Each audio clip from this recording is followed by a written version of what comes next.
Levítico. Capítulo 14.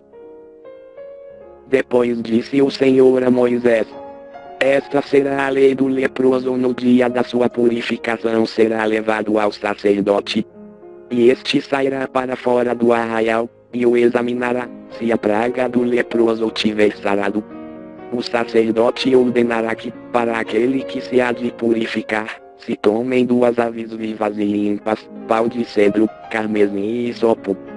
Mandará também que se molhe uma das aves num vaso de barro sobre águas vivas.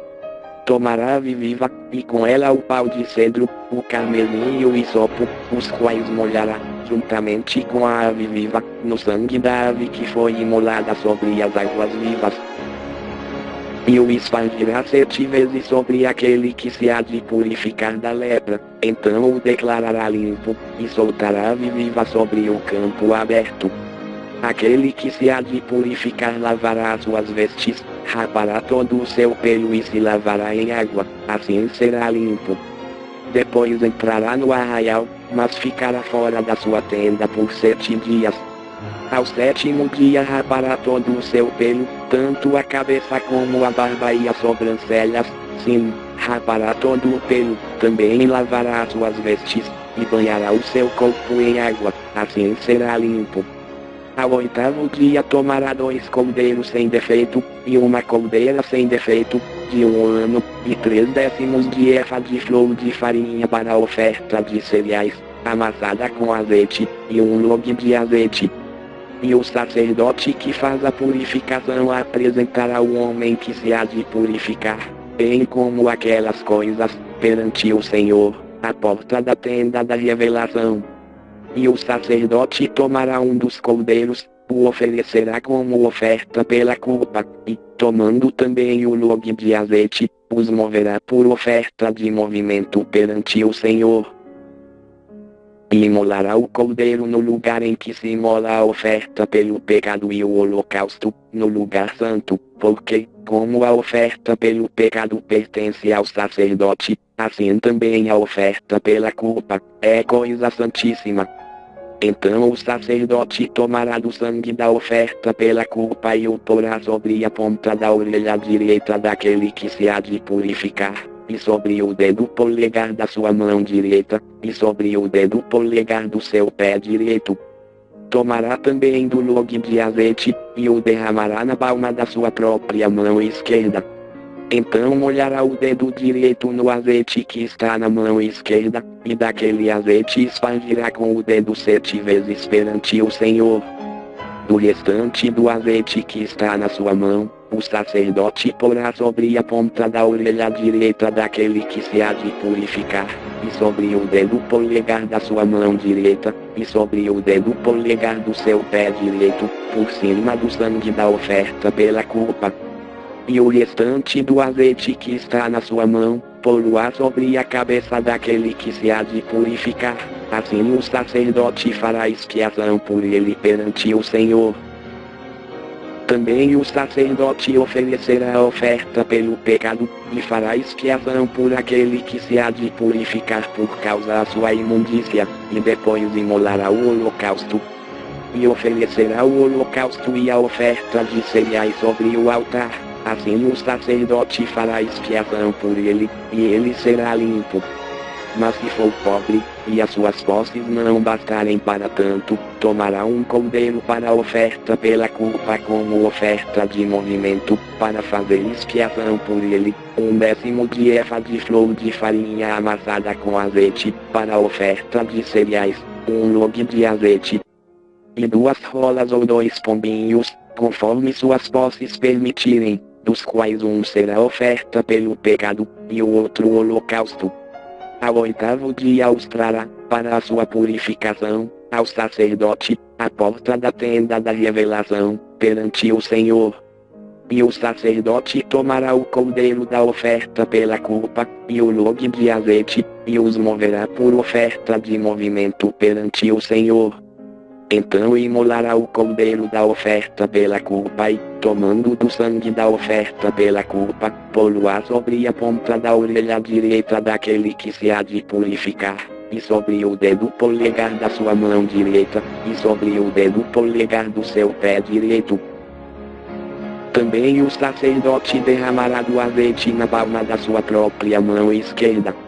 E com o dedo direito espargirá do azeite que está na mão esquerda, 7 vezes perante o Senhor. Igualmente, do azeite que está na mão, porá na ponta da orelha direita daquele que se há de purificar, e no dedo polegar da sua mão direita, e no dedo polegar do seu pé direito, em cima do lugar do sangue da oferta pela culpa. E o restante do azeite que está na mão porá sobre a cabeça daquele que se há de purificar, para fazer expiação por ele perante o Senhor. Então oferecerá uma das rolas ou um dos pombinhos, conforme as suas posses lhe permitirem. Sim, conforme as suas posses, um para a oferta pelo pecado, e o outro como holocausto, juntamente com a oferta de cereais. Assim fará o sacerdote, perante o Senhor, expiação por aquele que se há de purificar. Esta é a lei daquele em quem estiver a praga da lepra, e cujas posses não lhe permitirem apresentar a oferta estipulada para a sua purificação. Disse mais o Senhor a Moisés e a Arão: quando tiverdes entrado na terra de Canaã, que vos dou em possessão, e eu puser a praga da lepra em alguma casa da terra da vossa possessão, aquele a quem pertencer a casa virá e informará ao sacerdote, dizendo: parece-me que há como que praga em minha casa. E o sacerdote ordenará que despejem a casa, antes que entre para examinar a praga, para que não se torne imundo tudo o que está na casa. Depois entrará o sacerdote para examinar a casa. Examinará a praga, e se ela estiver nas paredes da casa em covinhas verdes ou vermelhas, e estas parecerem mais profundas que a superfície, o sacerdote, saindo daquela casa, deixá-la fechada por 7 dias. Ao 7º dia voltará o sacerdote e a examinará, se a praga se tiver estendido nas paredes da casa. O sacerdote ordenará que arranquem as pedras em que estiver a praga, e que as lancem fora da cidade, num lugar imundo. E fará raspar a casa por dentro ao redor, e o pó que houverem raspado deitarão fora da cidade, num lugar imundo. Depois tomarão outras pedras, e as porão no lugar das primeiras, e outra argamassa se tomará, e se rebocará a casa. Se, porém, a praga tornar a brotar na casa, depois de arrancadas as pedras, raspada a casa e de novo rebocada, o sacerdote entrará, e a examinará. Se a praga se tiver estendido na casa, lepra roedorá na casa. É imunda. Portanto se derrubará a casa, as suas pedras, e a sua madeira, como também toda a argamassa da casa, e se levará tudo para fora da cidade, a um lugar imundo. Aquele que entrar na casa, enquanto estiver fechada, será imundo até a tarde. Aquele que se deitar na casa lavará as suas vestes, e quem comer na casa lavará as suas vestes.